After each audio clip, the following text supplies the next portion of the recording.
Hello dear student, आज हम पढ़ने वाले हैं class 10th mathematics chapter number 5 जो है समांतर श्रेणी है। ठीक है, इस अध्याय के हम उदाहरण को कर चुके थे। ठीक है, और बेसिक कॉन्सेप्ट को हम समझा चुके हैं। ठीक है, अगर आप वो वीडियो नहीं देखे हो तो उस वीडियो का जो लिंक है डिस्क्रिप्शन बॉक्स में दे दिया गया है, वहाँ पर आप जाकर देख सकते हो या आप प्लेलिस्ट चेक कर सकते हो। ठीक है, तो चैनल पर जाकर प्लेलिस्ट को चेक कर लेना। ठीक, अगर आप फर्स्ट वीडियो देखोगे तभी आपको सेकेंड जो है आपको समझ में आएगा। ठीक, तो इस अध्याय में हम क्या करेंगे, तो उदाहरण नंबर तो हो गया था। ठीक है, उदाहरण यहाँ पे 2 ही उदाहरण था। ठीक है, ये हो गया। तो प्रश्नावली 5.1 जो है इसका जो फर्स्ट क्वेश्चन है देखते हैं। फर्स्ट क्वेश्चन क्या करा है, निम्नलिखित स्थितियों में से किन स्थितियों में संबंध संख्याओं की सूची एपी है।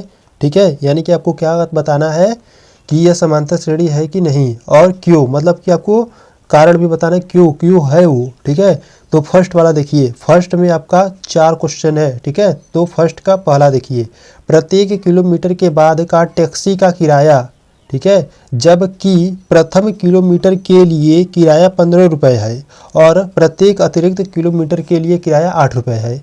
मतलब कि कोई टैक्सी है वो जैसे ही 1 किलोमीटर जाती है पहले 15 रुपये लेती है। ठीक, और प्रत्येक मतलब कि जैसे जैसे 1 किलोमीटर उसके आगे जाती है वो 8 रुपये बढ़ाती हुई जाती है। ठीक है, तो चलो हल करते हैं।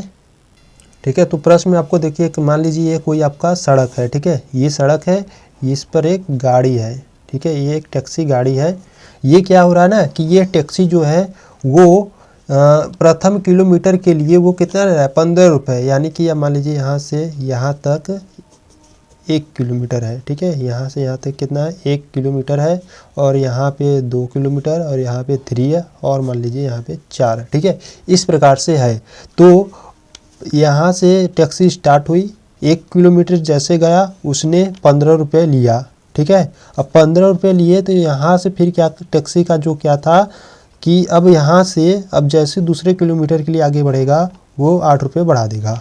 ठीक है, अब जो जितना आएगा फिर यहाँ से दूसरे और तीसरे किलोमीटर पर जाएगा तो वो फिर प्लस 8 रुपये बढ़ा देगा। ठीक है, इसी प्रकार से यहाँ पर भी 8 रुपये बढ़ा देगा। ठीक है, तो यहाँ से हम क्या लिखेंगे, यहाँ से हम लिखेंगे कि प्रथम किलोमीटर का जो किराया है, ठीक है, प्रथम किलोमीटर का जो किराया है वो कितना है, 15 रुपये है। ठीक है, और द्वितीय किलोमीटर का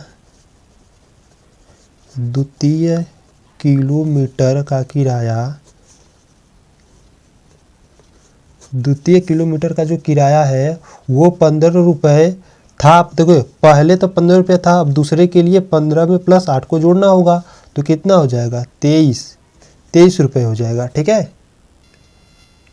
ठीक है, इसी प्रकार से तृतीय के लिए आ जाइए।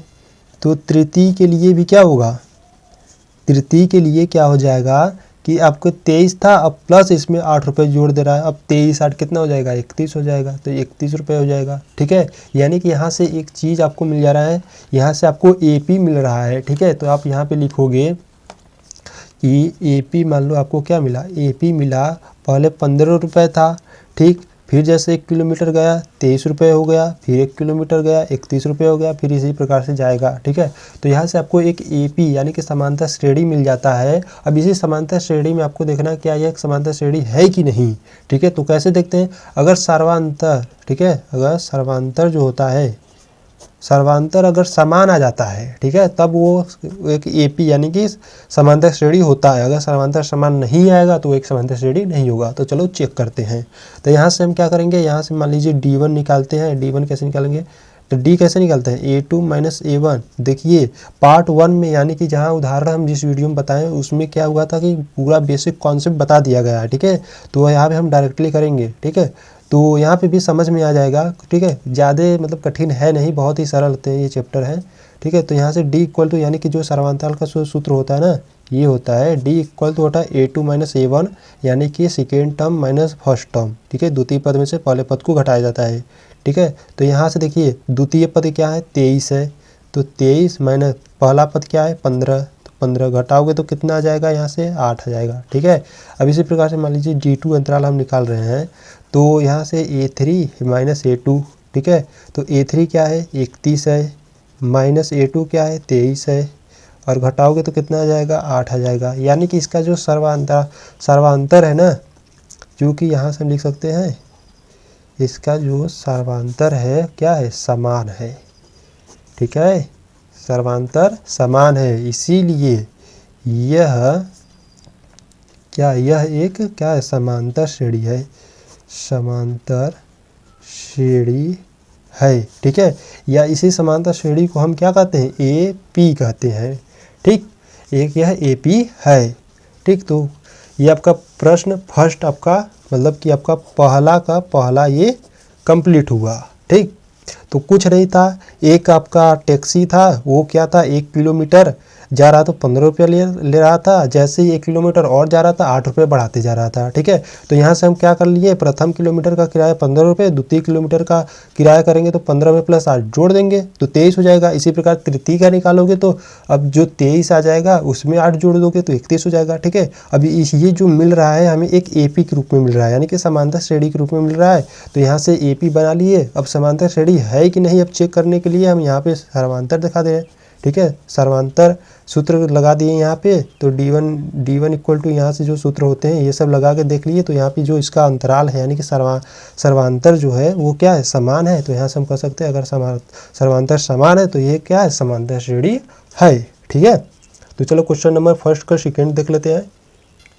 क्वेश्चन नंबर सेकेंड देखिए, किसी बेलन यानी कि सिलेंडर में उपस्थित हवा की मात्रा जबकि वायु निकालने वाला पंप प्रत्येक बार बेलन की शेष हवा का 1/4 भाग बाहर निकाल देता है। ठीक है, यानी कि कोई बेलन यानी कि जो पंप है जो होता है ना, जो इसमें हवा भरा जाता है टायर में, वो वाला के पंप है। ठीक है, जिसे बेलन जिसे सिलेंडर कहते हैं। ठीक है, उपस्थित हवा की मात्रा है जबकि उसमें जो वायु उसमें जो आप पंप करते हो ना तो हवा निकलती है, तो जब हवा निकलता है 1/4 वो बाहर निकल जाता है। तो इस सवाल को देखो कैसे करेंगे, तो बहुत ही सिंपल सवाल है। देखिए यहाँ से मान लीजिए कि पंप है। ठीक है, मान लीजिए एक आपका यह पंप है, बेलनाकार होता है।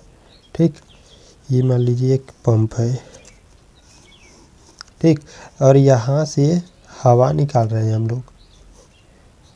ठीक, यहाँ से हवा निकाल रहे हैं, इसमें क्या है, हवा है और यहाँ से निकल रहा है। ठीक है, तो हम यहाँ से क्या करेंगे, लिखेंगे ये क्या होता है, सेकेंड वाला। ठीक है, प्रश्न सेकेंड है, तो हम यहाँ लिखेंगे माना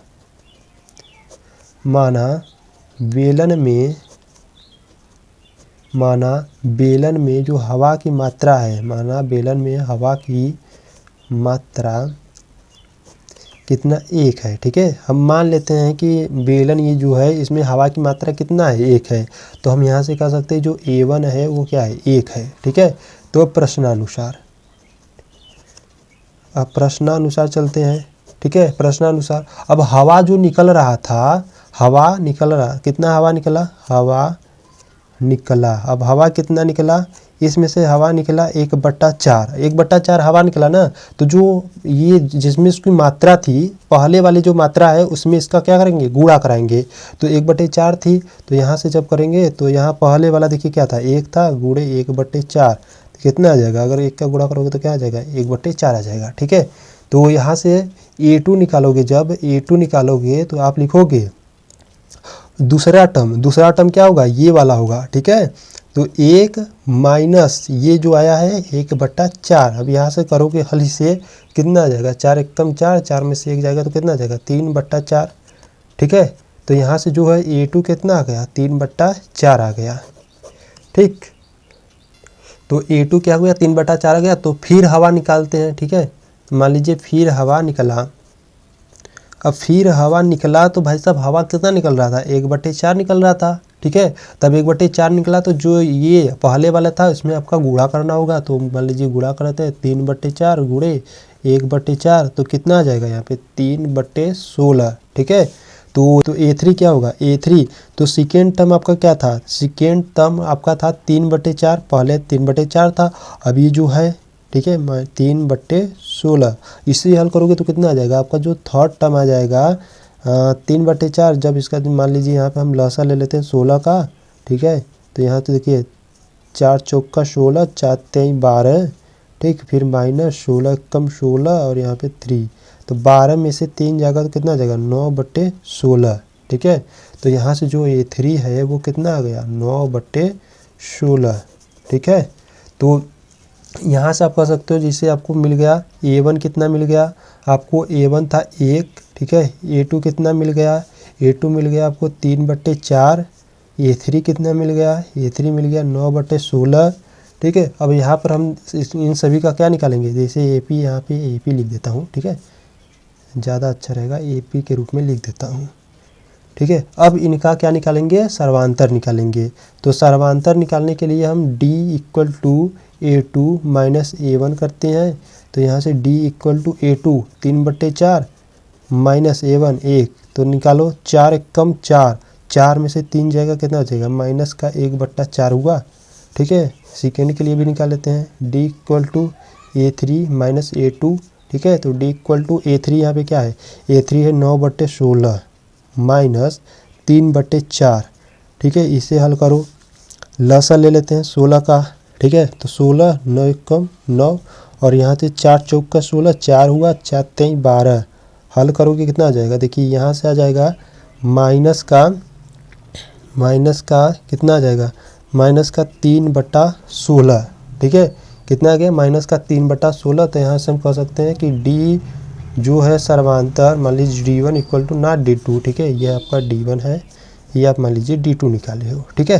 तो D1 नॉट = D2। ठीक है। तो इसीलिए यह समांतर श्रेणी नहीं होगा। ठीक है। इसीलिए यह समांतर श्रेणी नहीं होगा। ठीक है। यही आपका आंसर हो जाएगा। तो ध्यान रखना, अगर सर्वांतर समान आता है तभी समांतर श्रेणी होता है, अगर समान नहीं आता है तो नहीं होगा। ठीक है। तो चलो क्वेश्चन नंबर अब फर्स्ट किसका, सेकेंड का ना, तो सेकेंड का अब आ जाते हैं थर्ड वाले पे। ठीक है। तो थर्ड वाले को करते हैं। क्वेश्चन नंबर थर्ड को देखिए। क्वेश्चन नंबर थर्ड क्या है, प्रत्येक मीटर की खुदाई के बाद एक कुआं खोदने में आई लागत, जबकि प्रथम खुदाई की लागत 150 रुपये है। ठीक है। और बाद में प्रत्येक मीटर खुदाई की लागत 50 रुपये बढ़ती जाती है। यानी कि प्रथम मीटर, यानी कि 1 मीटर जब खुदाई करता है तो 150 रुपये लागत आती है। ठीक है। अब बाद में जैसे 1 मीटर और खोदता है तो 50 रुपये उसके हिसाब से बढ़ती जाती है। ठीक है। तो कैसे नहीं करेंगे, कैसे करेंगे, चलो आगे देखते हैं। ठीक है। तो पहला का तीसरा है, मान लीजिए कि एक कुआं है। ठीक है। अब इसे खुदाई हो रही है, तो मान लीजिए 1 मीटर ऊपर से खोदा जाता है, तो 1 मीटर यहाँ से खोदा। ठीक है। अब यहाँ से खुदाई चालू हुई तो 1 मीटर यहाँ से खोदा गया। ठीक है। 1 मीटर तो कितना लिया, 150 रुपये उसकी लागत आई। ठीक है। 150 रुपये। अब जैसे मान लीजिए 2 मीटर हो गया, 3 और ये 4, ये 5। ठीक है। अब जैसे ही दूसरे मीटर पे आएगा, ठीक है, जैसे यहाँ तक आएगा ना, तो ये क्या करेगा, 150 रुपये था ही, 150 रुपये, उसमें कितने रुपए की वृद्धि कर रहा था, 50 रुपये और बढ़ा दे रहा था। तो मिला कितना हो गया, 200 रुपये हो गया। ठीक है। अब जैसे अब यहाँ पर आएगा, ठीक है, खोदते हुए यहाँ पर आएगा तीसरे मीटर पे, तो यहाँ से जब यहाँ पर आएगा तो क्या था, देखिए 200 रुपये तो हो गया था, तो 200 था ही, अब फिर प्लस क्या जाएगा, 50 रुपये बढ़ा देगा, तो कितना हो जाएगा, यहाँ पे कितना हो जाएगा, 250 हो जाएगा। ठीक है। तो 250 रुपये हो जाएगा। ठीक इसी प्रकार से यहाँ पे आएगा तो 50 रुपये बढ़ते जाएगा। तो हम कैसे करेंगे, देखिए आप लिखोगे प्रश्नानुसार दिया है, प्रश्नानुसार दिया है। ठीक है। प्रश्नानुसार क्या दिया है, मान लेते हैं यहाँ से प्रथम मीटर की जो लागत है, प्रथम मीटर की लागत मान लेते हैं A1 = कितना है, 150 रुपये है। ठीक है। अब दूसरे मीटर की लागत, जैसे दूसरा मीटर जब खोदता है, ठीक है, दूसरे मीटर की लागत मान लेते हैं A2। ठीक है। अब दूसरे मीटर जब खोदता है तो 150 रुपये था ही। ठीक है। तो A2 = क्या, 150 रुपये था ही, प्लस 50 रुपये और बढ़ा देगा, तो कितना हो जाएगा, A2 कितना हो जाएगा, यहाँ से 200 रुपये हो जाएगा। ठीक है। 200 रुपये हो जाएगा। ठीक है। इसी प्रकार से तीसरे मीटर की लागत, जब तीसरे मीटर की खुदाई करते हुए आएगा तो उसकी लागत कितनी हो जाएगी।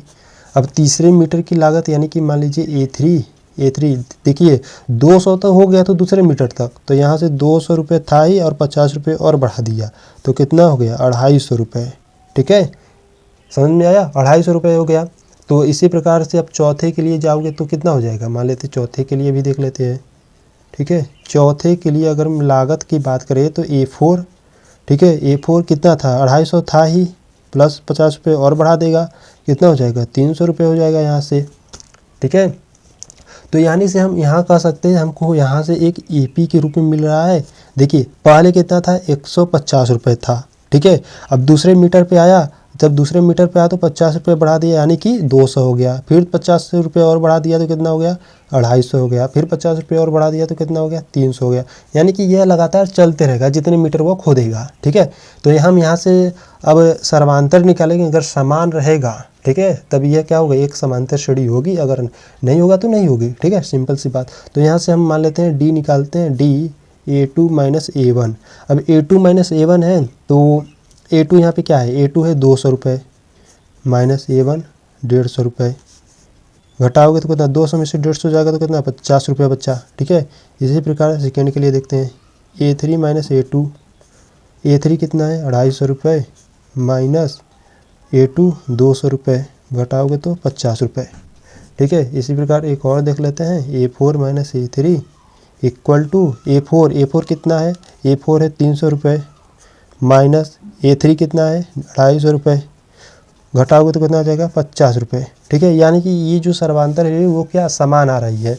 तो हम यहाँ पे लिखेंगे, चूँकि जो सर्वांतर है वो क्या है, समान है, ठीक है। जो सर्वांतर है वो समान है, इसीलिए यह समांतर श्रेणी है, ठीक है। और यही आपका आंसर हो जाएगा, ठीक है। तो एक बार देख लीजिए फिर से, क्या था, प्रथम मीटर की लागत यानी कि A1 150 रुपये था। अब दूसरे मीटर जैसा खोदता था उसमें 50 रुपये क्या करता था, बढ़ाते जा रहा था। तो यहाँ से A2 क्या हुआ, 150 में 50 रुपये जोड़ दिया तो 200 हो गया, ठीक है। इसी प्रकार से तीसरे मीटर में क्या हो जाएगा, अब 200 में 50 रुपये जोड़ दोगे तो कितना हो जाएगा, 250 हो जाएगा, ठीक है। इसी प्रकार से हमें एक AP मिल जाएगा, और AP मिल गया तो यहाँ से सर्वांतर निकाले, और सर्वांतर निकाले तो सभी का जो मान है यानी कि जो सर्वांतर है वो सभी समान आ रहे हैं, ठीक है। तो हम यहाँ से कहेंगे सर्वांतर समान है, इसलिए यह एक समांतर श्रेणी है, ठीक है। तो यहाँ क्वेश्चन नंबर फर्स्ट का चौथे पे आ जाते हैं। तो देखिए चौथा प्रश्न क्या है, खाते में प्रत्येक वर्ष का मिश्र धन, ठीक है, कोई खाता है बैंक का खाता, प्रत्येक वर्ष का जो मिश्र धन है, जबकि ये यानी कि ये कितना है, 10,000 की राशि 8% वार्षिक दर से चक्रवृद्धि ब्याज पर जमा की जाती है। मतलब कि एक खाता है उसमें मतलब प्रत्येक वर्ष का जो मिश्रधन होता है ना, मूलधन पे मूलधन, तो वो क्या मतलब कि ब्याज पे ब्याज, ठीक है, मिश्रधन, जबकि वो 10,000 की राशि का 8% वार्षिक दर से चक्रवृद्धि ब्याज जमा की जाती है। तो चलो क्वेश्चन नंबर 4 को देखते हैं। तो फर्स्ट का क्वेश्चन नंबर 4, तो हम पहले क्या लिखेंगे, पहले हम लिखेंगे पहले वर्ष का जो राशि है, ठीक है, हम लिखते हैं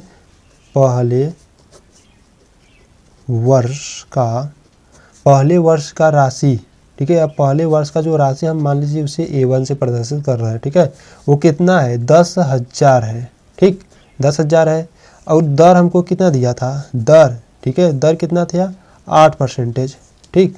तब इसी प्रकार से अगर हम दूसरे वर्ष का निकालें, दूसरे वर्ष का ब्याज, ठीक है, दूसरे वर्ष का ब्याज, अगर हम दूसरे वर्ष का ब्याज निकालें तो देखिए पहले हम राशि निकालेंगे, ठीक है, अब राशि निकालेंगे तभी तो ब्याज निकालेंगे ना। तो राशि निकाले, कितना था, 10,000, दर हमको मालूम है 8% है, ठीक है, ठीक है। तो यहाँ दूसरे वर्ष का अगर हम मतलब ब्याज निकाले तो क्या होता है, अब ब्याज वाला आपको सूत्र याद होना चाहिए, क्लास 8 में था, ठीक है। क्लास 8 में आप क्या पढ़े थे कि जो ब्याज होता है वो क्या होता है, PRT बट्टे 100, जहाँ P मूलधन होता है, R दर होता है, T समय होता है, ठीक है, और बट्टे 100 होता है। तो यहाँ से हम क्या करेंगे, दूसरे वर्ष का जो ब्याज होता है हम यहाँ पे लिख देते हैं मूलधन, ठीक है, मूलधन गुणे दर गुणे समय और बट्टे कितना, 100, ठीक है। तो यहाँ से मूलधन कितना है, अगर मूलधन देखिए यही है, ठीक है, 10,000, तो मूलधन है 10,000 गुणे दर कितना है, दर है 8 है, ठीक है, गुणे समय 1, ठीक है, समय 1 वर्ष के लिए है, और बट्टे मतलब कि समय 1 है और 100, ठीक है। और यहाँ से जब आप हल करो तो डबल शून्य से डबल शून्य ऊपर नीचे काट देते हैं और हल करोगे तो क्या जाएगा, 8 का गुणा 100 में करोगे तो कितना हो जाएगा, 800, ठीक है। ये हो गया। अब इसी प्रकार से दूसरे वर्ष की राशि हम निकाल सकते हैं, ठीक है। दूसरे वर्ष की राशि, तो दूसरे वर्ष की अगर हम राशि निकालें, देखिए 800 तो आया था, तो दूसरे वर्ष की राशि कितनी आ जाएगी, देखिए ब्याज जो होता है ना, ब्याज आ गया यहाँ पे। अब इसी को हम इसमें ऐड कर देंगे ना, तो क्या आ जाएगा, दूसरे वर्ष की राशि आ जाएगा। तो यहाँ से हम लिखेंगे 10,000 प्लस 800, ठीक है। तो यहाँ से कितना आ जाएगा, मान लीजिए ये A2 है, ठीक। तो यहाँ से कितना आ जाएगा, ये 10,800 आ जाएगा। तो 10,800 ये आ गया, ठीक है। अब दूसरे वर्ष की जो राशि आ गई तो हम तीसरे वर्ष का ब्याज निकाल सकते हैं। तो हम यहाँ से लिख देते हैं तीसरे वर्ष का ब्याज। अब तीसरे वर्ष का जो ब्याज है, अब फिर सूत्र आपको देखिए, सूत्र आप ध्यान रखिएगा, यही सूत्र आपका लगेगा, मूलधन गुणे दर गुणे समय बट्टे 100, ठीक है। तो यहाँ से पहले मूलधन क्या होगा, 10,080, ठीक है, गुणे दर आपका 8 ही था और समय 1 बट्टे कितना, 100। यहाँ से देखिए डबल शून्य काट दोगे, यहाँ से कितना आ जाएगा, इसका गुणा इसमें करोगे तो कितना आ जाएगा, तो कर देते हैं 8 64 की 4 हासिल लगा 6, इसका गुणा इसमें करो 0 और 6 हासिल था, 8 एक कम 8, 864 रुपये। यानी कि तीसरे वर्ष का ब्याज कितना आ गया, 864 रुपये। अब तीसरे वर्ष की राशि अब पता कर लेते हैं, यानी कि यहाँ से हम लिख देते हैं तीसरे वर्ष की राशि। तीसरे वर्ष की जो राशि होगी वो कितनी होगी। अब देखिए यहाँ पे ब्याज तो हमको मालूम चल गया, अब दूसरे वर्ष की जो मतलब कि जो राशि थी, अब उसमें हमको ऐड कर देना है ये वाला, ठीक है। तो यहाँ से मान लीजिए ये A3 है, ठीक है। और यहाँ से दूसरे वर्ष की हमको राशि कितनी थी, 10,080 प्लस 864 को जैसे ही ऐड करोगे वो तीसरे वर्ष की राशि हो जाएगी, ठीक है। तो यहाँ से कितना हो जाएगा, जोड़ोगे तो कितना हो गया, 11 6 6 4 हो जाएगा। देखिए 4 हो गया, 6 हो गया, ठीक है। 8 8 16 की 6 हासिल लगा 1, 10 में 11, ठीक है। तो यहाँ से ये हो गया। तो अब चौथा निकालना चाहते हो तो चौथा निकाल सकते हो, ठीक है। तीसरे वर्ष तक तो सही है। यहाँ से हमको क्या मिल गया, A1 की बात करें तो A1 जो है हमको यहाँ से मिल गया, देखिए यहाँ पर A1 आपका 10,000 था, ठीक है। तो A1 क्या था, 10,000 है। और A2 यहाँ से क्या हमको मिला था, A2 यानी कि दूसरे वर्ष की राशि कितनी थी, 10,080। और A3 यहाँ से क्या मिल गया, A3 ये मिल गया 11,664, ठीक है, ये मिल गया। अब हमको ये देखना है इसका सर्वांतर क्या है, वो समान है। तो यहाँ से निकालते हैं सर्वांतर के लिए, सर्वांतर यानी कि D के लिए। तो D equal to A2 minus A1। तो यहाँ से A2 कितना है, यहाँ देखिए 10,800 माइनस A1 कितना है, 10,000। जब घटाओगे तो यहाँ से D कितनी निकल जाएगा। अब 10,800 में से 10,000 घटाओगे तो कितना निकल जाएगा, 800 रुपये, ठीक है, 800 रुपये। इसी प्रकार से और निकाल लेते हैं। मान लीजिए A3 माइनस A2 करते हैं, तो A3 यहाँ पे क्या है, 11,664 माइनस A2 क्या है, 10,080, ठीक है। अब इसको घटाओगे तो कितना आ जाएगा, तो यहाँ से मान लीजिए D जो है, देखिए 11,664 में से इतना घटाना है, ठीक है। तो यहाँ से हम घटा लेते हैं, 11,664 में कितना घटाना है हमको, 10,080, ठीक है। घटाते हैं तो देखिए यहाँ पे 4 आ गया, 6 आ गया, 16 में से 8 जाएगा तो कितना आ जाएगा, 8 आ जाएगा। और यहाँ से 0 यानी कितना आ गया, यहाँ से 864 आ गया, ठीक है, 864। प्रथम के लिए जो सर्वांतर था वो 800 था, द्वितीय के लिए 864, यानी कि हम यहाँ से मान लीजिए D1 है, ये D2 है, तो यहाँ से कह सकते हैं D1 not equal to D2, ठीक है। तो इसका जो सर्वांतर है, सर्वांतर वो क्या है, समान नहीं है, ठीक है।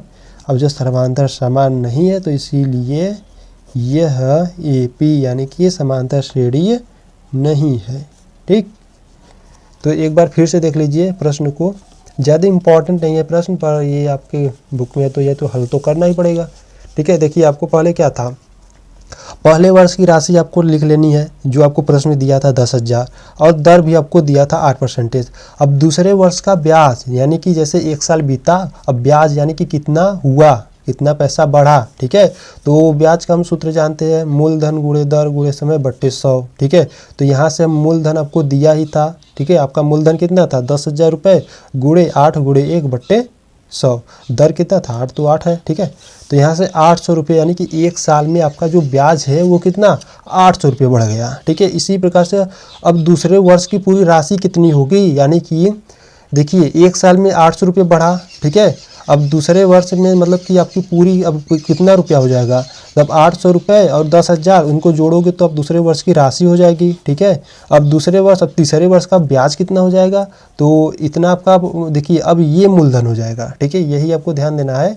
अब मूलधन ये हो जाएगा तो इस पर अब ब्याज ज्ञात करना होगा। तो यहाँ से क्या करेंगे, मूलधन गुणे दर आपका 8 था गुणे समय 1 बट्टे 100, ठीक है। हल करोगे तो 864 यानी कि तीसरे वर्ष का जो ब्याज हो जाएगा 864 हो जाएगा, ठीक। तो अब तीसरे वर्ष की पूरी राशि तो पूरा मूलधन और प्लस ये कर दोगे तो इतना आ जाएगा, ठीक है। तो यहाँ से आपको 3 आपको मिल जाएंगे जो आपको एपी, मान लीजिए ये जो एपी आपको इस प्रकार से मिल जाएगा 10,000, ठीक है, 10,080 और 11,664 डॉट डॉट इस प्रकार से मिलते जाएंगे, ठीक है। अभी इनका सर्वांतर निकालोगे, अगर सर्वांतर समान होगा तो समांतर श्रेणी होगी, अगर नहीं होगी तो समांतर श्रेणी नहीं होगी, ठीक है। तो यहाँ पे हम सर्वांतर निकाले तो D1 not equal to D2 यानी कि सर्वांतर इसका समान नहीं है, इसलिए यह AP यानी कि समांतर श्रेणी नहीं होगा, यही आपका आंसर हो जाएगा, ठीक है। नंबर 2 देखिए क्या करा है, दी हुई एपी यानी कि समांतर श्रेणी, एपी का मतलब क्या होता है समांतर श्रेणी, अरिथमेटिक प्रोग्रेशन होता है, ठीक है। कि प्रथम 4 पद लिखिए जबकि प्रथम पद ए और सार्वंतर डी निम्नलिखित है, यानी कि आपको प्रथम पद और सार्वंतर डी आपको दे दिया गया होगा और उसको आपको एपी यानी कि जो समांतर श्रेणी होता है ना उसके आपके 4 पद लिखने हैं, ठीक है। तो चलो हल करते हैं। तो क्वेश्चन नंबर 2, ठीक है, क्वेश्चन नंबर 2 का हम ले लेते हैं फर्स्ट वाला। तो फर्स्ट देखिए क्या है, ए बराबर आपको दिया है ए बराबर 10 और डी बराबर भी 10 दिया है, ठीक है। तो हम यहाँ से क्या करेंगे, तो ये आपको दिया है तो हम यहाँ से देखिए आपको एक सूत्र मालूम होना चाहिए, ठीक है। आपको सूत्र मालूम होना चाहिए क्या, जैसे हम जैसे ए निकालते हैं, ठीक है, जैसे A1 निकालते तो ए होता है, ठीक है। A2 निकालते हैं तो क्या होता है A प्लस डी होता है। अब A3 निकालना है तो हमको क्या करना होगा A प्लस 2D करते हैं, ठीक है। ऐसे A4 निकालना होगा तो A प्लस 3D करते हैं, यानी कि जब 4 रहेगा तो यहाँ पे क्या रहेगा 3 रहेगा, ठीक है। तो इन सभी को आप ध्यान रखोगे। जैसे A5 हो गया, ठीक है, जैसे A5 निकालना है तो A आपका रहेगा ही प्लस इससे एक कम कर देना यानी कि 4D कर देना, ठीक है। तो ध्यान रखना, जैसे आपको 4 पद निकालना था यानी कि A4 तक निकालना है तो आपको ये मालूम होना ज़रूरी है, ठीक है। तो चलो हल करते हैं, जैसे हमको निकालना है, ठीक है, तो यहाँ से हल करते हैं आप, ठीक। तो जैसे मान लीजिए आपको A और D आपको दिया है, ठीक है, हमको अब A1 निकालना है तो A1 आपका 10 है ही, ठीक है, A1 आपका 10 है ही। तो अब यहाँ से हम A2 निकालते हैं, जब A2 निकालते तो A प्लस D करते हैं, तो A का मान क्या है 10 है प्लस D का मान क्या है, D का मान भी आपका 10 है, तो 10 तो क्या हो जाएगा यहाँ से 20 हो जाएगा, ठीक है। तो यहाँ से अब A3 निकालते हैं, A3 A प्लस 2D, ठीक है। तो A का मान 10 प्लस 2 गुणे D का मान भी 10, तो 10 दूना 20 और 20 में 10 जोड़ोगे तो कितना जाएगा 30, ठीक है। तो इसी प्रकार A4 निकालोगे तो कितना A प्लस 3D, अब A प्लस 3D तो A का मान कितना है 10 है प्लस 3 गुणे D का मान भी 10 इक्वल टू, देखिए 10 का गुणा 3 में करोगे 30, अब 30 में 10 जोड़ोगे तो कितना हो जाएगा 40, ठीक है। और यही आपका क्या हो जाएगा आंसर हो जाएगा, ठीक है। तो क्वेश्चन नंबर अब सेकेंड को देख लेते हैं। क्वेश्चन नंबर दूसरा का सेकेंड देखिए क्या है, सेकेंड है A बराबर -2 और D बराबर 0 है, ठीक है। तो यहाँ से क्या करेंगे, A1 आपको दिया ही है -2, A2 निकालेंगे, A2 निकालने के लिए A प्लस D यानी कि A का मान -2 और प्लस D का मान 0, तो कितना आ जाएगा -2 आ जाएगा। यहाँ से A3 निकालेंगे तो A3 के A प्लस 2D, तो ए आपको दिया है -2 प्लस 2 गुणे डी का मान 0 इक्वल टू किसी भी संख्या को 0 में गुणा करोगे तो 0 हो जाता है, यहाँ पे बचेगा -2। ठीक है, यहाँ पे A4 निकालते हैं तो A plus 3D equal to A का मान -2 प्लस 3 इंटू डी का मान 0 इक्वल टू कितना आ जाएगा -2। ठीक है, ठीक है, तो यहाँ से आपका जो AP है वो क्या आ गया, AP जो है वो आ गया -2 -2 ठीक है, और ये डॉट डॉट डॉट जाता ही रहेगा। ठीक है, इसी प्रकार से ये भी आपका यहाँ से AP लिख देता हूँ, इसका भी AP क्या था, 10 था, 20 था, 30, 40 डॉट डॉट डॉट। ठीक है, तो क्वेश्चन नंबर अब दूसरे का जाता है तीसरा। ठीक है, तो तीसरे को हल करते हैं। तो देखिए यहाँ पे तीसरा आपको दिया है A बराबर 4 और D बराबर -3 दिया है। ठीक है, यहाँ से हम A1 निकालते हैं तो A1 आपका 4 है ही। A2 निकालते हैं तो A2 निकालने के लिए A प्लस D करते हैं। A का मान आपका 4 है और D का मान -3। अब 4 में से 3 चला जाएगा तो 1 बचेगा। A3 निकालते हैं, A प्लस 2D। अब देखिए A का मान क्या है, A का मान है 4 प्लस 2 गुणे D के वैल्यू -3। तो यहाँ से देखिए 4, ठीक है, फिर -3 दूना 6, कितना आ जाएगा -2। यहाँ से A4 निकालिए, A प्लस 3D। तो यहाँ से A का मान कितना है, 4 है प्लस 3 माइनस D के वैल्यू -3। तो यहाँ से 4 -3 त्रिका 9 इक्वल टू कितना आ जाएगा -5। ठीक है, तो यहाँ से A5 भी निकाल लेते हैं, A प्लस 4D। तो यहाँ से क्या आ जाएगा, A का मान 4 प्लस 4 गुणे -3 इक्वल टू 4 है ही, -4 12। अब 12 में से 4 जाएगा तो -8। तो यहाँ से आप कह सकते हैं जो AP है, ठीक है, वो कितना है, 1 है। ठीक है, पहले 1 है, फिर क्या है -2 है, फिर -5 है, फिर -8 है। ठीक है, इस प्रकार से चलता जाएगा।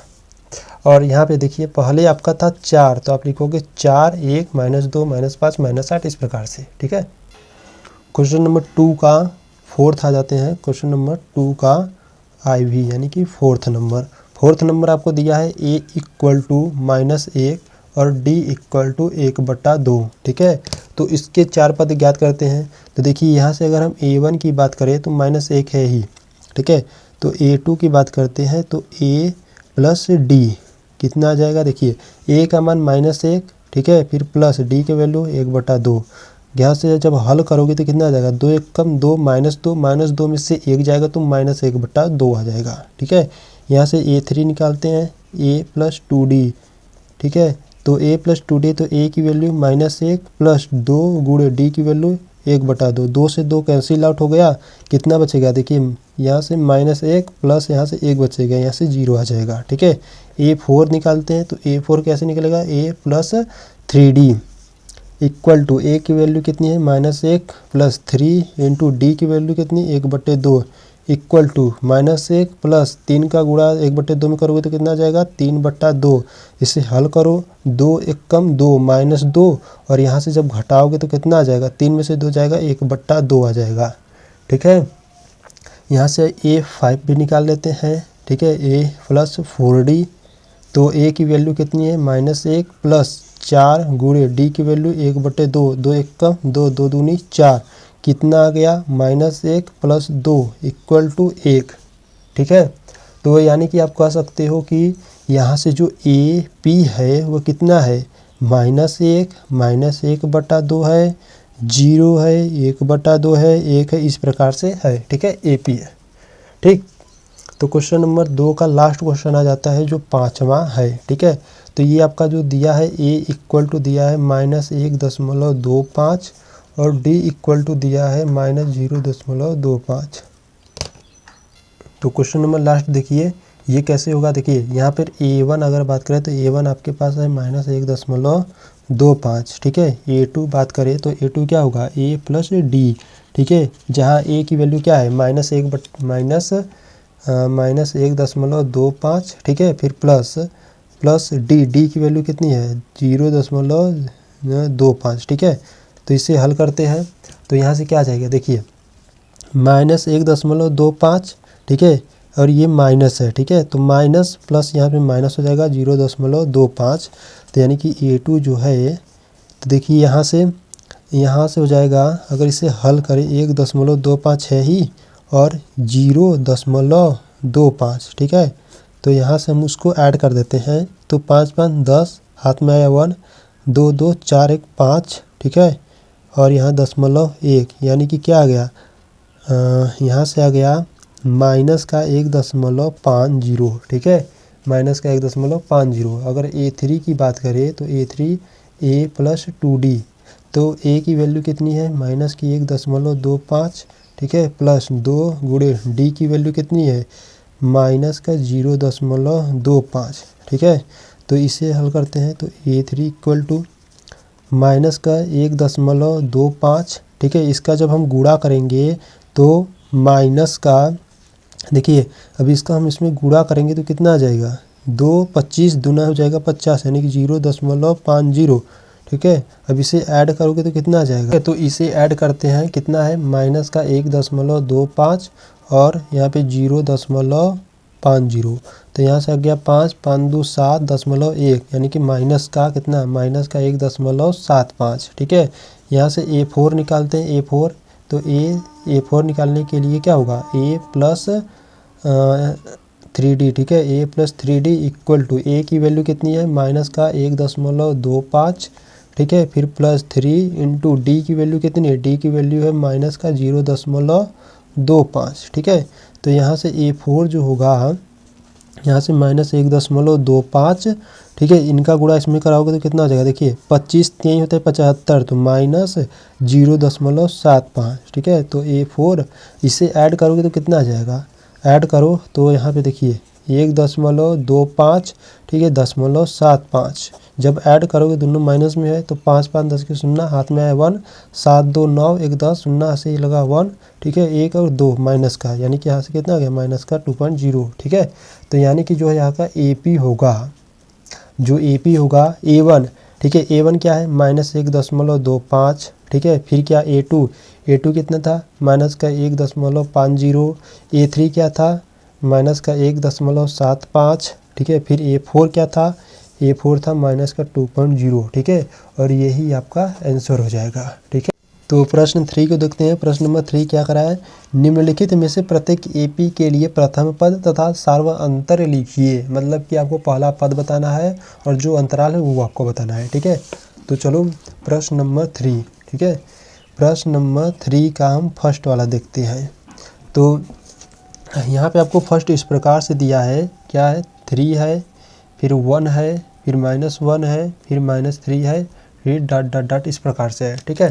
तो इनको देखें, यहाँ पे एकदम सिंपल, ये प्रश्न नंबर 3 सबसे आसान है, ठीक है। तो आपको प्रथम पद, यानी कि आपको यहाँ से लिखना है प्रथम पद, प्रथम पद A, प्रथम पद यानी कि जो पहला है, ठीक है, 3 हो गया।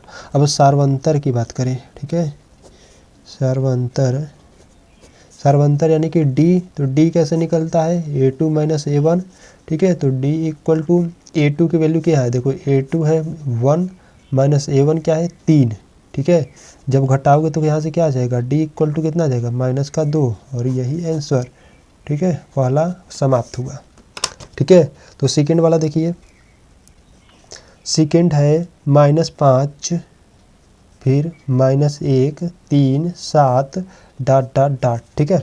तो यहाँ से इसमें आपको क्या करना है, प्रथम पद पहले लिख लीजिए, ठीक है, प्रथम पद यानी कि A, प्रथम पद A कितना है, माइनस का 5 है, ठीक है। और यहाँ से हम सार्वअंतर निकाल लेते हैं, सार्वअंतर, ठीक है, सार्वअंतर यानी कि D। अब D कैसे निकलता है, A2 में से A1 घटाते हैं, ठीक है, यानी कि second term minus first term, ठीक। तो यहाँ से क्या करेंगे, D इक्वल टू A2, यहाँ पे क्या है, -1 है, माइनस A1 क्या है, माइनस का 5 है, ठीक है। तो D equal to -1 minus minus plus 5 हो जाएगा, तो D इक्वल टू कितना आ जाएगा, 4 आ जाएगा, ठीक है। और यही आंसर, ठीक है। तो क्वेश्चन नंबर 3 पे आ जाते हैं।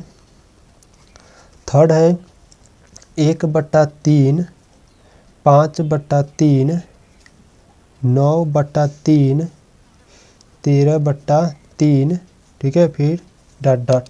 तो इसमें आपको प्रथम पद लिखना है, ठीक है। तो यहाँ से प्रथम पद के लिए प्रथम पद a इक्वल टू 1/3 हो जाएगा। और सार्वंतर की बात करें, ठीक है, तो यहाँ से सार्वंतर क्या हो जाएगा, सार्वंतर को हम d से प्रदर्शित करते हैं, तो d equal to a2 minus a1। तो d इक्वल टू a2 यहाँ पे देखिए क्या है, a2 है आपका 5/3 माइनस a1 है 1/3। तो d इक्वल टू हर समान है, अंश को घटा देते हैं, 5 माइनस 1/3। तो d इक्वल टू 5 में से 1 गया 4/3, यानी कि यहाँ से जो d है वो कितना गया 4/3। तो यहाँ से क्वेश्चन नंबर तीसरा का लास्ट देख लेते हैं, ठीक है। यहीं पे देख लेते हैं चौथा क्या है, 0.6 फिर 1.7 फिर 2.8 फिर 3.9 फिर यह है, ठीक है। तो यहाँ से हम लिखेंगे, ठीक, प्रथम पद a इक्वल टू 0.6, ठीक है। और यहाँ से सार्वंतर निकालते हैं, सार्वंतर कितना आ जाएगा, d equal to a2 minus a1।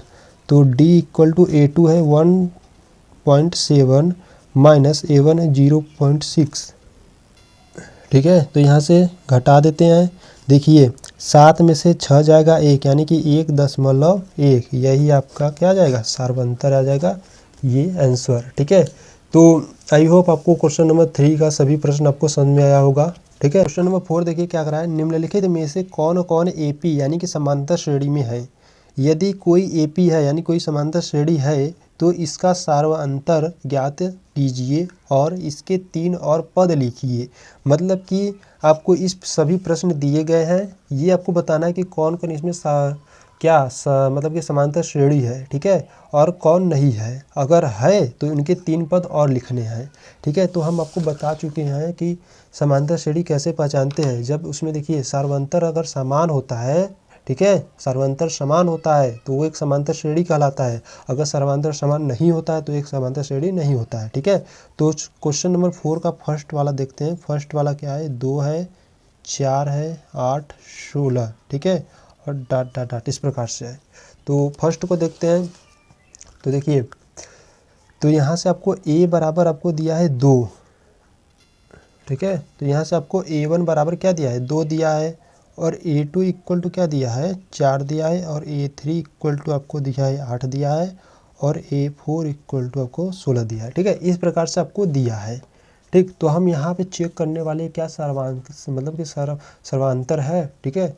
तो हम करने वाले हैं सर्वांतर के लिए, ठीक है। अगर सर्वांतर समान होगा तो वो समांतर श्रेणी होगा। तो d इक्वल टू क्या होता है, a2 माइनस a1, ठीक है। a2 देखिए यहाँ पे क्या है, a2 है 4 माइनस a1 क्या है 2, घटाओगे तो 2, ठीक है। इसी प्रकार से d इक्वल टू और देख लेते हैं, a3 माइनस a2, a3 क्या है 8 है, माइनस a2 क्या है 4 है, घटाओगे तो कितना आ जाएगा, 8 में से 4 जाएगा कितना हो जाएगा 4, ठीक है। यानी कि यहाँ पे देख रहे हो कि 2 और 4 मतलब अंतराल कुछ है ही नहीं। तो यहाँ से हम लिखेंगे चूँकि सर्वांतर समान नहीं है, ठीक है, सर्वांतर समान नहीं है, इसीलिए यह एपी नहीं है, ठीक है। ये आंसर हो जाएगा। तो चलो सेकेंड का देख लेते हैं। तो सेकेंड के लिए, ठीक है, सेकेंड क्या है, 2 है 5/2 है, ठीक है, फिर 3 है 7/2 है, और इस प्रकार से। तो यहाँ से अगर बात करें a1 क्या है, a1 2 है, a2 5/2 है, और a3 क्या है 3 है, और a4 7/2 है। इस प्रकार से आप लिख सकते हो, नहीं तो आप डायरेक्ट भी कर सकते हो, ठीक है। तो यहाँ हम चेक करने वाले हैं सर्वांतर के लिए, ठीक। तो सर्वांतर d इक्वल टू क्या होता है, a2 माइनस a1, ठीक है। तो d equal to a2 minus a1, a2 क्या है यहाँ पे 5,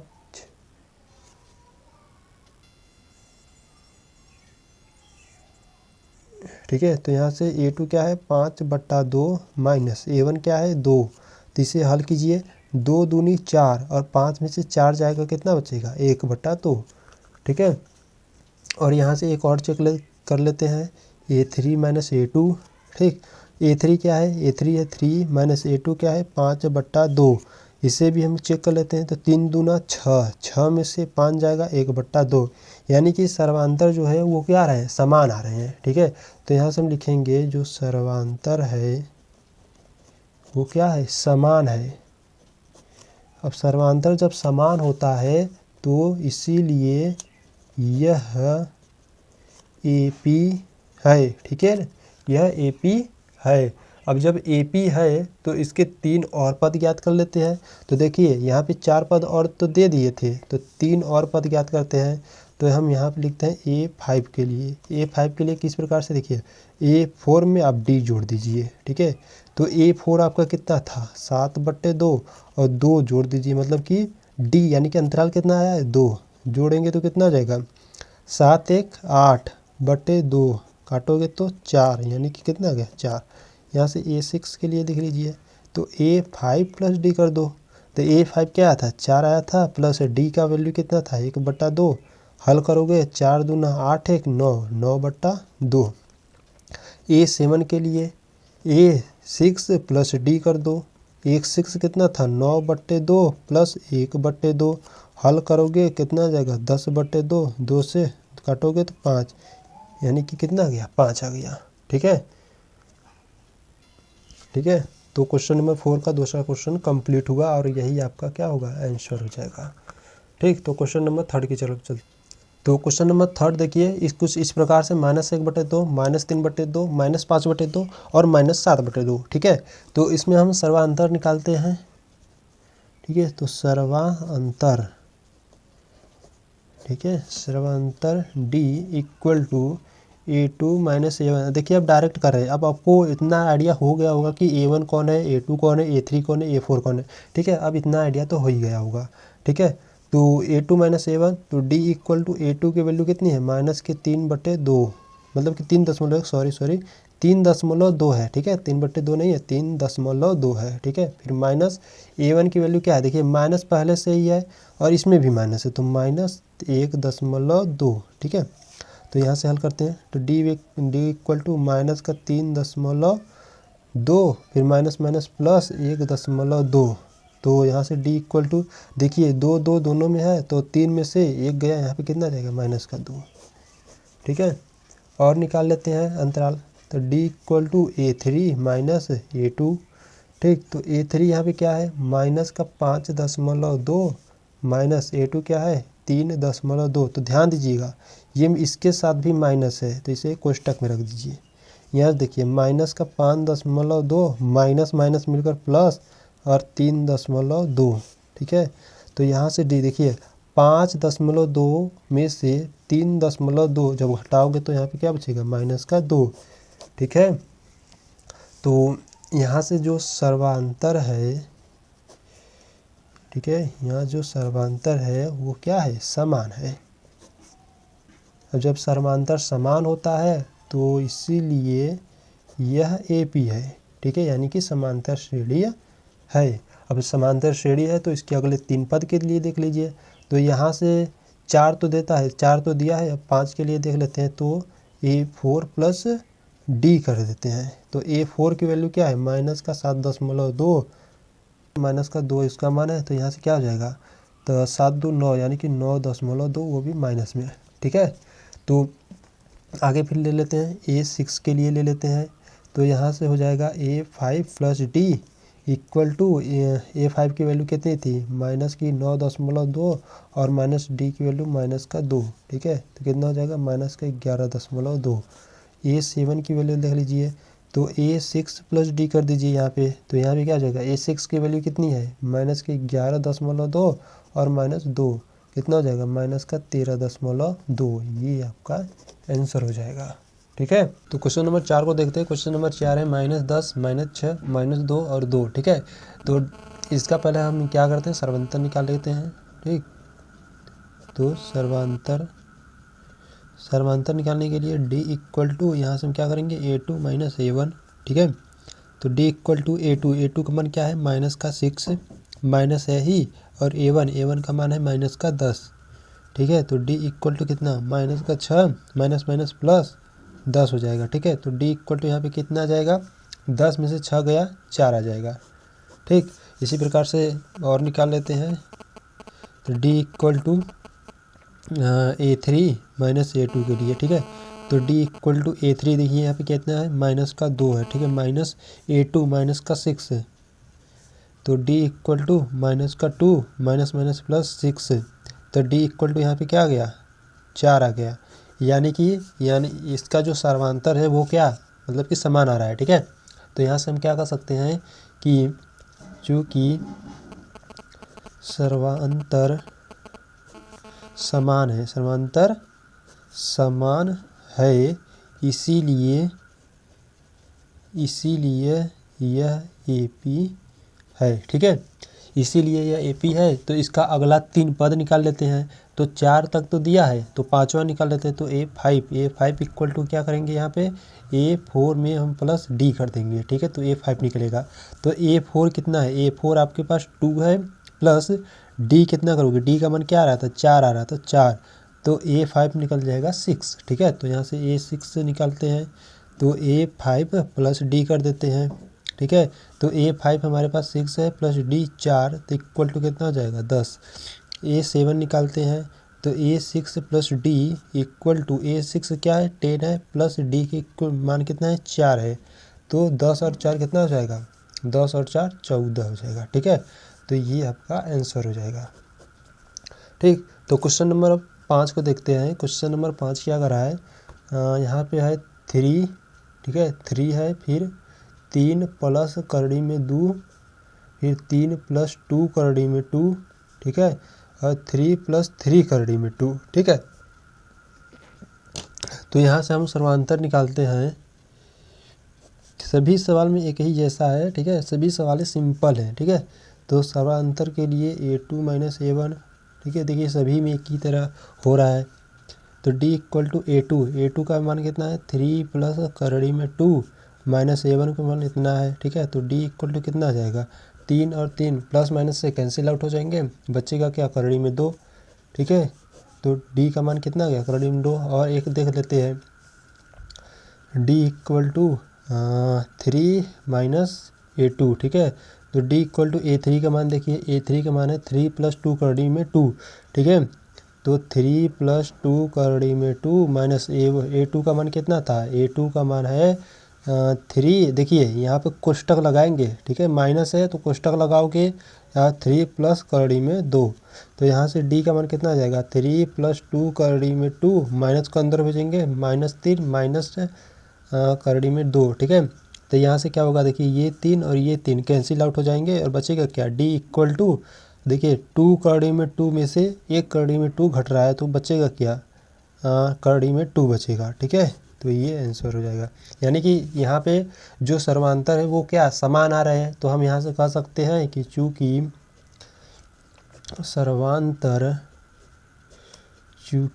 सर्वांतर समान है, इसीलिए यह AP है। ठीक है, अब AP है तो इसके अगले 3 पद निकाल लेते हैं। ठीक, तो अगले 3 पद के लिए यहाँ से हम लाएंगे A5 इक्वल टू क्या, A5 equal to A4 plus D। अब A4 क्या है, एक A4। ठीक है, तो यहाँ पे A4 क्या है, 3 प्लस 3 करड़ी में 2, प्लस D के वैल्यू कितना है, करड़ी में 2। तो यहाँ से देखिए क्या करेंगे, 3 है प्लस 3 करड़ी में 2 है, एक और 2 है, तो 4 करड़ी में 2 हो जाएगा। ठीक है, और यहाँ से A6 निकाल लेते हैं, A5 प्लस D कर देते हैं। A5 की वैल्यू हमको यहाँ से मिल जाएगी 3 प्लस 4 करड़ी में 2, और प्लस D की वैल्यू आपका करड़ी में 2 है ही। ठीक है, तो यहाँ से हम क्या करेंगे, 3 प्लस 4 करड़ी में 2, एक और करड़ी में 2, तो कितना हो जाएगा, 5 करड़ी में 2। ठीक है, यहाँ से अब A7 निकाल लेते हैं। A7 के लिए A6 plus D equal to, A6 की वैल्यू कितनी है, 3 प्लस 5 करड़ी में 2 प्लस D की वैल्यू करड़ी में 2। तो इसको जोड़ोगे तो कितना आ जाएगा, 3 प्लस 5 करड़ी में 2, एक और करड़ी में 2, तो कितना, 6 करड़ी में 2। और ये आपका आंसर हो जाएगा। ठीक है, ठीक, क्वेश्चन नंबर 6 देखिए क्या है, 0.2, 0.22, 0.222, 0.2222। ठीक है, तो यहाँ से हम पहले सर्वांतर निकालते हैं। तो लिखते हैं सर्वांतर D equal to A2 minus A1, ठीक है। तो डी इक्वल टू A2 का मान कितना है, ये है, ठीक है। तो 0.22 माइनस A1 की वैल्यू कितनी है, 0.2। तो डी इक्वल टू 0.22 में से 0.2 जाएगा तो कितना बचेगा, यहाँ से देखिए, अगर घटाने नहीं यार तो यहाँ से आप इस प्रकार से करते 0.22, ठीक है। फिर पॉइंट को सामने रखोगे और यहाँ पे लिखोगे 2, अब घटा दोगे तो 2, ठीक है। और यहाँ 2 में से 2 जाएगा 0, यानी कि 0.02, ठीक है, 0.02 बचा, ठीक है। ये इसका मान आ रहा है, ठीक। तो अगला और निकाल लेते हैं। मान लीजिए D equal to A3 minus A2 करते हैं, ठीक है। तो डी इक्वल टू A3 की वैल्यू कितनी है, 0.222 माइनस A2 की वैल्यू 0.22, ठीक है। जब यहाँ से जब घटाओगे तो डी इक्वल टू, देखिए, तो घटाओगे तो कितना आ जाएगा, यहाँ से आ जाएगा 0.002 आ जाएगा, ठीक है। जो कि अंतराल क्या समान नहीं है, ठीक। तो आप यहाँ पे लिखोगे चूँकि जो सर्वांतर है, सर्वांतर समान नहीं है, ठीक है, सर्वांतर समान नहीं है, इसीलिए यह AP भी नहीं होगा, ठीक है, ठीक। सर्वांतर समान न होने के कारण यह AP नहीं है, इसीलिए, ठीक है। तो ये आंसर हो जाएगा। तो क्वेश्चन नंबर 7 को देख लेते हैं, ठीक। तो क्वेश्चन नंबर हम 7 को देख लेते हैं। क्वेश्चन नंबर 7 यानी कि VII, ठीक है। तो 0 माइनस का 4 माइनस का 8 माइनस का 12 डॉट डॉट इस प्रकार से, ठीक है। तो यहाँ से क्या करेंगे, सर्वांतर के लिए फार्मूला लगाइए, सर्वांतर लिखेंगे, D इक्वल टू क्या होता है, A2 माइनस A1, ठीक है।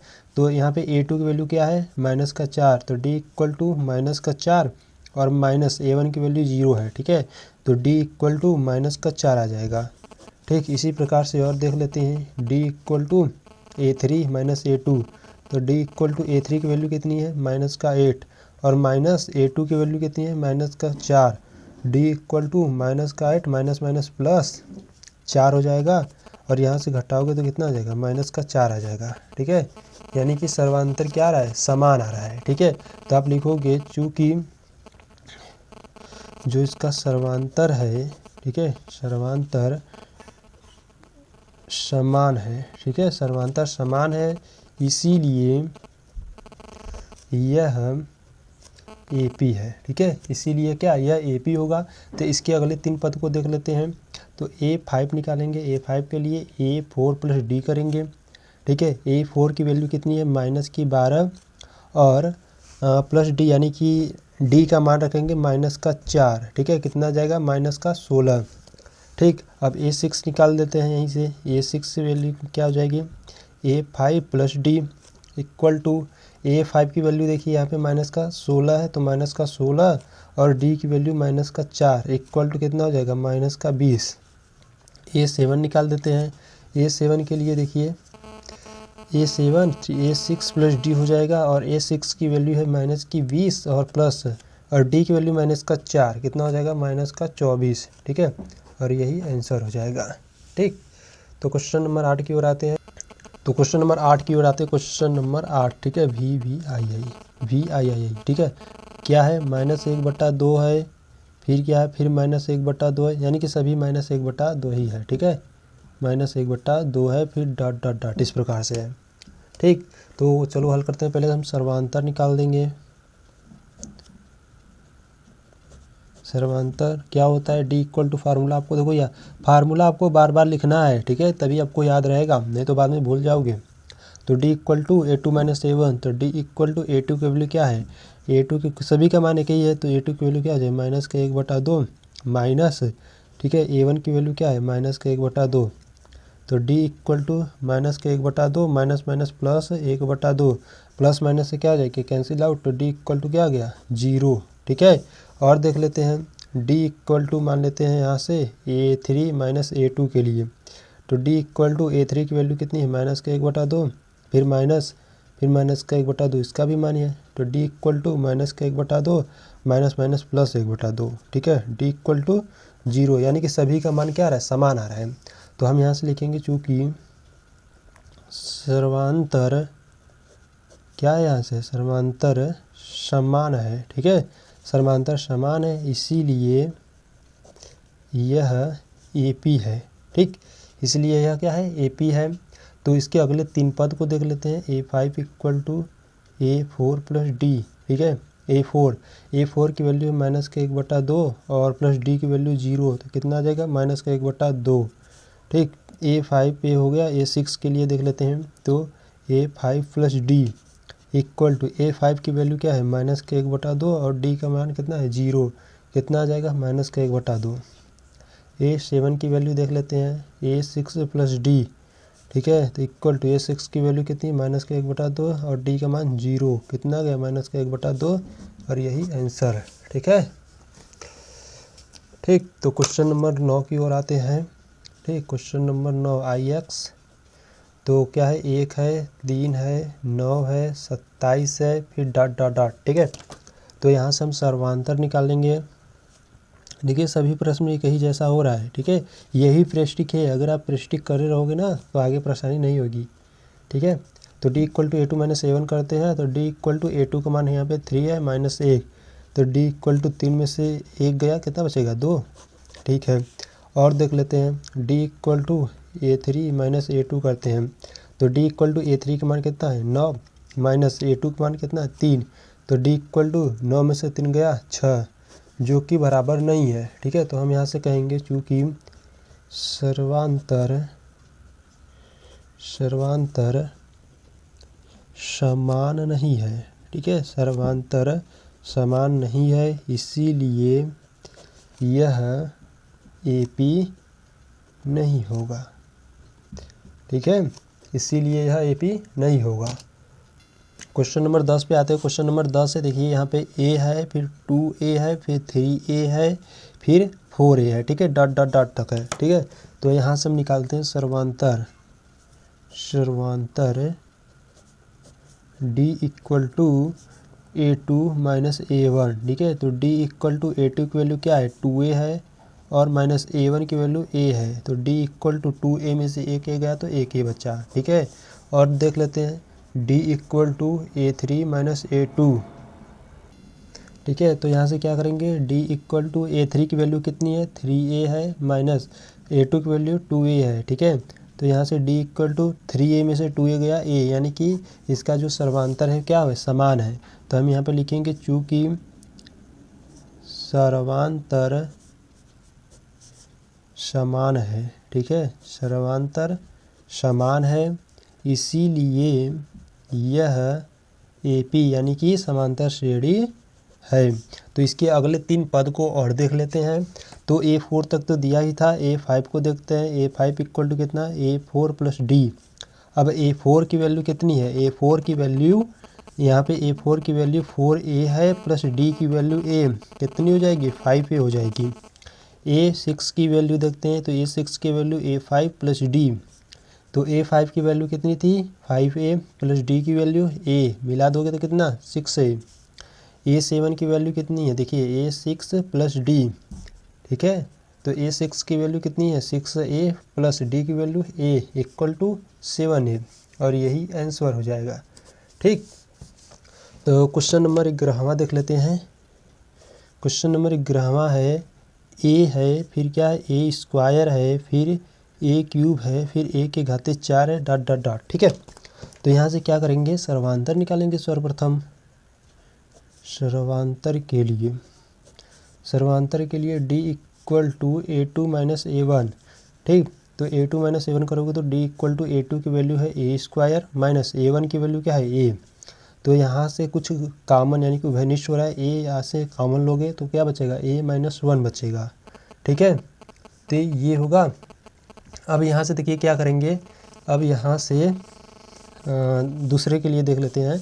जैसे D equal to A3 - A2 देख लेते हैं। ठीक है, तो D इक्वल टू A3 की वैल्यू कितनी है, A क्यूब है, माइनस A2 की वैल्यू स्क्वायर पे है। तो D इक्वल टू यहाँ से स्क्वायर कॉमन करोगे, कैसे स्क्वायर हो रहा है कॉमन, तो यहाँ से A - 1 बचा। ठीक है, यानी कि देखिए यहाँ पर A बच रहा है और यहाँ पर A स्क्वायर बच रहा है। ठीक है, तो यहाँ से जो सर्वांतर वो समान नहीं है, तो लिखोगे चूँकि सर्वांतर क्या समान नहीं है, सर्वांतर समान नहीं है, इसीलिए यह AP नहीं है। ठीक है, लिए इसीलिए यह AP नहीं है। ठीक, तो यही क्या हो जाएगा आंसर।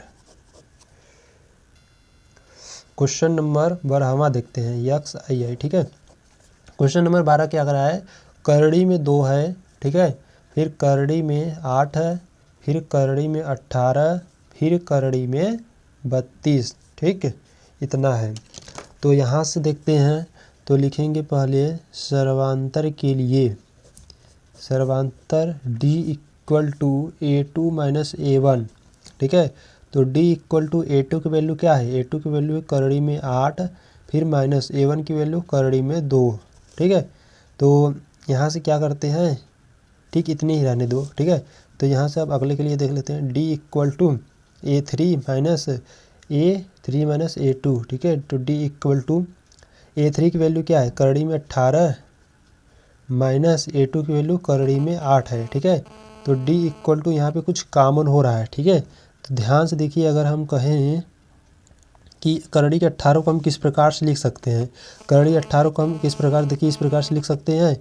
18 का अगर हम गुणनखंड करें, 2 से काटेंगे 9 आएगा, 3 से काटेंगे 3 आएगा, 3 से काटोगे 1 आएगा, यानी कि हम इनको 3 करड़ी में 2 लिख सकते हैं, इनको 3 करड़ी में 2, फिर माइनस। ठीक है, फिर माइनस, अब करड़ी में 8 को आप 2 करड़ी में 2 लिख सकते हो। ठीक है, तो D = यहाँ से क्या कॉमन हो रहा है, करड़ी में 2 कॉमन हो रहा है। ठीक है, तो बचेगा क्या, 3 माइनस यहाँ से देखिए बचा कितना 2। ठीक है, तो D = करड़ी में 2 और 3 में से 2 गया, 1 बच्चा है, यानी कि D = क्या है, करड़ी में 2।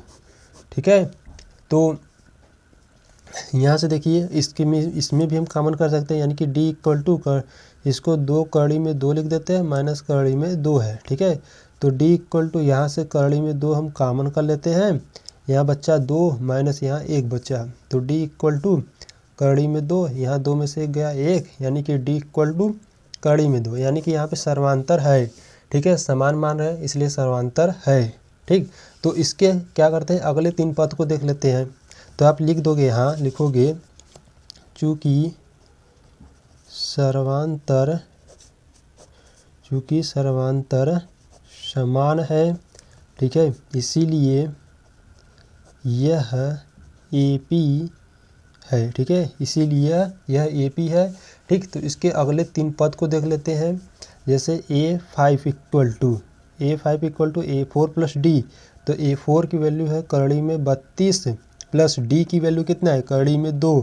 तो यहाँ से आप क्या करोगे, यहाँ से आपको हल करना होगा। करड़ी में 32 को आप क्या लिख सकते हो, ठीक है, तो करड़ी में 32 को आप क्या लिख सकते हो, देखिए यहाँ से 32 का अगर आप गुणनखंड करोगे, 2 से काटोगे 16 आ गया, 2 से काटोगे 8, फिर 2 से काटोगे 4, फिर 2 से काटोगे 2, फिर 2 से काटोगे 1, यानी कि 1 2, यानी कि आप लिख सकते हो 4 करड़ी में 2। ठीक है, करड़ी 32 को आप लिख सकते हो 4 करड़ी में 2 यहाँ से, यानी कि A5 हम निकाल रहे हैं। ठीक है, तो यहाँ से लिख देते हैं 4 करड़ी में 2 प्लस करड़ी में 2 है ही।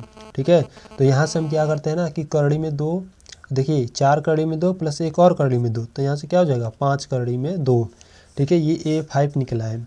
अब A6 निकालेंगे, तो A6 निकालने के लिए A5 + D, तो A5 की वैल्यू कितनी है, 5 करड़ी में 2 प्लस D की वैल्यू कितनी थी, D की वैल्यू थी करड़ी में 2। ठीक है, तो A6 कितना आ जाएगा 5 और एक और, तो यहाँ से आ जाएगा 6 करड़ी में 2। ठीक है, एक यहाँ निकला, एक यहाँ, एक और निकालते हैं A7 के लिए। A7 के लिए A6 + D। ठीक है, तो A6 की वैल्यू कितनी है, 6 करड़ी में 2 प्लस D की वैल्यू करड़ी में 2, तो A7 कितना आ जाएगा 6 और 1, तो 7 करड़ी में 2। ठीक है, और यही आंसर हो जाएगा। ठीक, तो क्वेश्चन नंबर 13 की ओर आते हैं, क्वेश्चन नंबर 13। ठीक है, तो क्वेश्चन नंबर 13 है, करड़ी में 3, करड़ी में 6, करड़ी में 9 और करड़ी में 12। ठीक है, फिर इस प्रकार से, तो यहाँ से हम क्या करेंगे, पहले हम सर्वांतर निकालेंगे। ठीक है। सर्वांतर डी इक्वल टू क्या होता है, D equal to A2 minus A1। तो डी इक्वल टू A2 की वैल्यू क्या है, करड़ी में 6 है, माइनस A1 की वैल्यू करड़ी में 3 है।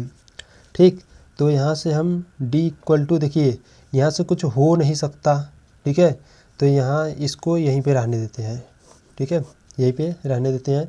अब हम अगला निकालते हैं, जैसे नहीं तो यहाँ से एक चीज़ कर सकते हो, इस प्रकार से कर सकते हो, ठीक है। करड़ी में 6 को आप किस प्रकार से लिख सकते हो, करड़ी में 6 को आप करड़ी में 3 गुणे करड़ी में 2 माइनस करड़ी में 3, इस प्रकार से है।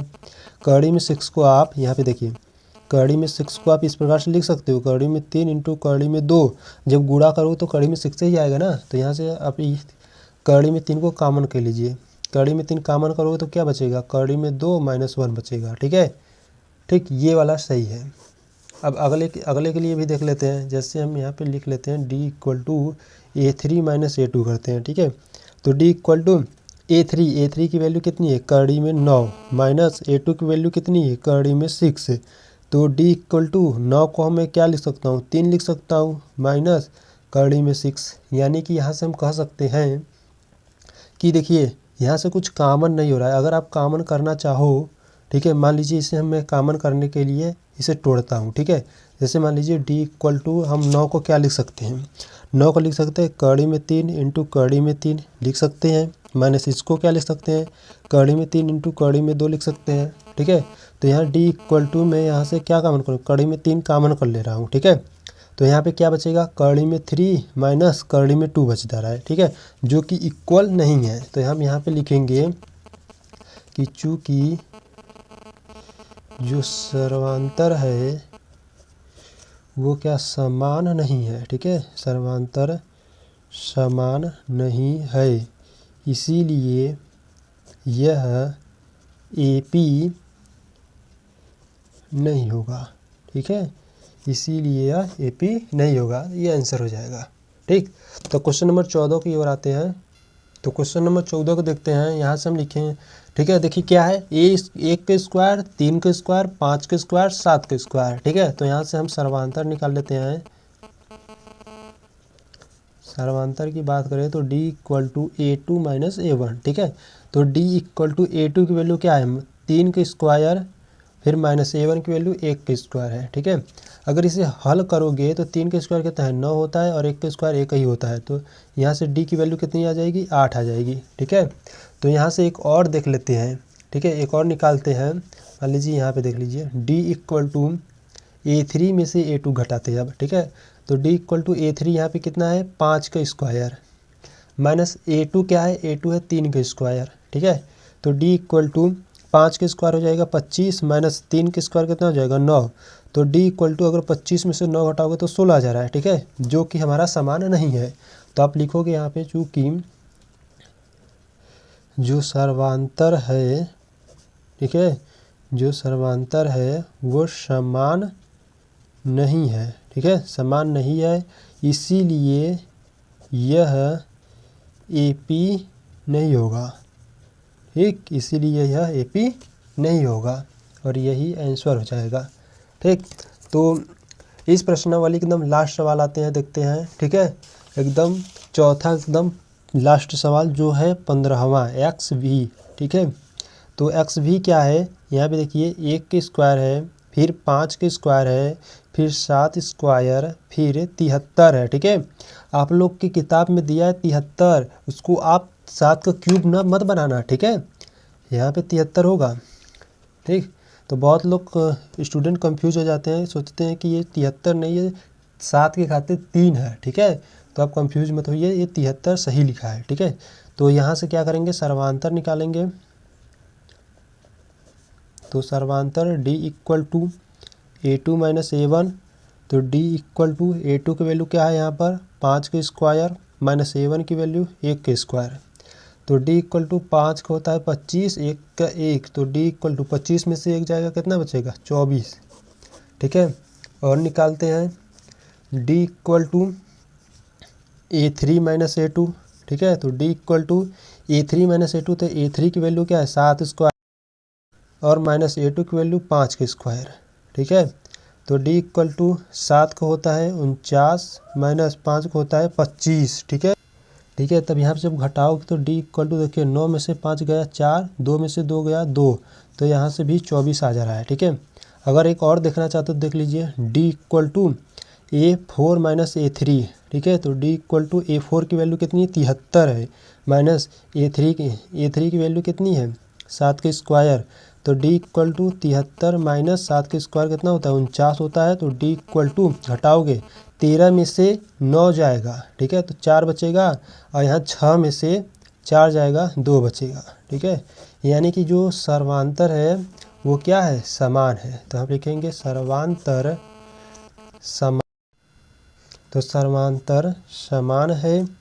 ठीक है। इसीलिए यह AP है। ठीक है। इसलिए यह AP है। तो यहाँ से इसके 3 और पद देख लेते हैं। यहाँ से A5 देख लेते हैं। A5 क्या हो जाएगा A4 plus D, A4 plus D. तो A4 की वैल्यू क्या है 73 प्लस डी की वैल्यू क्या है 24। जोड़ोगे तो कितना आ जाएगा देखिए 4 3 7, 7 2 9, 4 3 7। ठीक है 97। ठीक है। यहाँ से A6 की वैल्यू निकाल लीजिए A5 प्लस डी कर तो A5 की वैल्यू क्या है 97 प्लस डी की वैल्यू 24। जोड़ोगे तो कितना आ जाएगा 121। A7 की वैल्यू निकाल लीजिए तो A6 प्लस डी, तो A6 की वैल्यू है 121 प्लस डी की वैल्यू कितनी है 24। जोड़ोगे तो कितना आ जाएगा 145। ठीक है। यही आंसर आपका अभ्यास जो है प्रश्नावली, ठीक है सॉरी प्रश्नावली 5.1 आपका कंप्लीट होता है। ठीक है। तो वीडियो अच्छा लगे तो वीडियो को लाइक कर देना। ठीक है। अपने दोस्तों का शेयर कर सकते हो। अगर आप चैनल पर नए हो तो यार चैनल को जरूर सब्सक्राइब कर लेना। ठीक है। ऐसे मज़ेदार वीडियो के साथ मिलेंगे नेक्स्ट वीडियो में। तब तक के लिए जय हिंद, जय भारत, वंदे मातरम।